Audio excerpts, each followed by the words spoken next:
Daniel chapitre 7. La première année de Belshazzar, roi de Babylone, Daniel eut un songe et des visions à son esprit pendant qu'il était sur sa couche. Ensuite, il écrivit le songe et raconta les principales choses. Daniel commença et dit, « Je regardai pendant ma vision nocturne, et voici, les 4 vents des cieux firent éruption sur la grande mer. Et 4 grands animaux sortirent de la mer, différents l'un de l'autre. Le premier était semblable à un lion et avait des ailes d'aigle. Je regardai jusqu'au moment où ses ailes furent arrachées. Il fut enlevé de terre et mis debout sur ses pieds comme un homme, et un cœur d'homme lui fut donné. Et voici, un second animal était semblable à un ours et se tenait sur un côté. Il avait 3 côtes dans la gueule entre les dents, et on lui disait, « Lève-toi, mange beaucoup de chair. » Après cela je regardai, et voici, un autre était semblable à un léopard et avait sur le dos 4 ailes comme un oiseau. Cet animal avait 4 têtes, et la domination lui fut donnée. Après cela, je regardai pendant mes visions nocturnes, et voici, il y avait un 4e animal, terrible, épouvantable et extraordinairement fort. Il avait de grandes dents de fer, il mangeait, brisait, et il foulait aux pieds ce qui restait. Il était différent de tous les animaux précédents, il avait 10 cornes. Je considérai les cornes, et voici, une autre petite corne sortit du milieu d'elle, et 3 des premières cornes furent arrachées devant cette corne. Et voici, elle avait des yeux comme des yeux d'homme, et une bouche qui parlait avec arrogance. Je regardai pendant que l'on plaçait des trônes, et l'ancien des jours s'assit. Son vêtement était blanc comme la neige, et les cheveux de sa tête étaient comme de la laine pure, son trône était comme des flammes de feu, et les roues comme un feu ardent. Un fleuve de feu coulait et sortait de devant lui, 1000 milliers le servaient, et 10 000 millions se tenaient en sa présence. Les juges s'assirent, et les livres furent ouverts.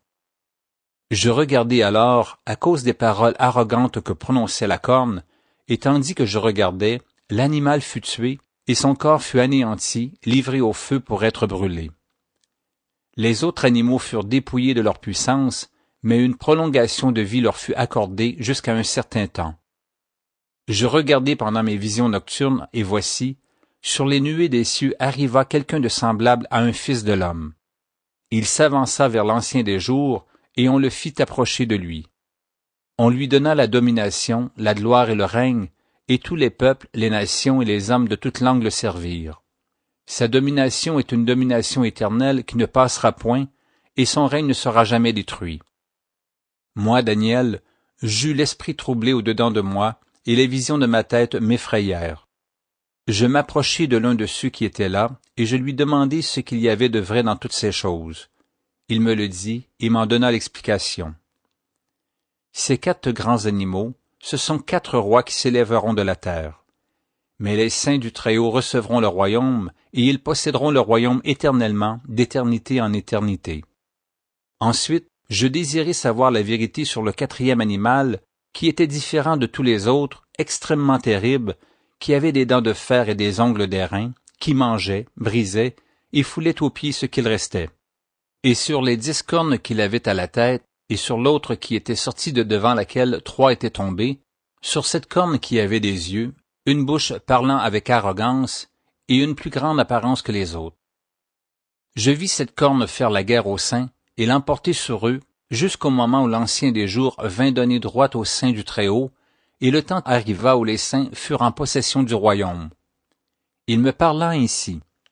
Le 4e animal, c'est un 4e royaume qui existera sur la terre, différent de tous les royaumes, et qui dévorera toute la terre, la foulera et la brisera. Les 10 cornes, ce sont 10 rois qui s'élèveront de ce royaume, un autre s'élèvera après eux, il sera différent des premiers, et il abaissera 3 rois. Il prononcera des paroles contre le Très-Haut, il opprimera les saints du Très-Haut, et il espérera changer les temps et la loi, et les saints seront livrés entre ses mains pendant un temps, des temps, et la moitié d'un temps. Puis viendra le jugement, et on lui ôtera sa domination, qui sera détruite et anéantie pour jamais. Le règne, la domination et la grandeur de tous les royaumes qui sont sous les cieux seront donnés au peuple des saints du Très-Haut. Son règne est un règne éternel, et tous les dominateurs le serviront et lui obéiront. Ici finirent les paroles. Moi, Daniel, je fus extrêmement troublé par mes pensées, je changeai de couleur et je conservis ces paroles dans mon cœur.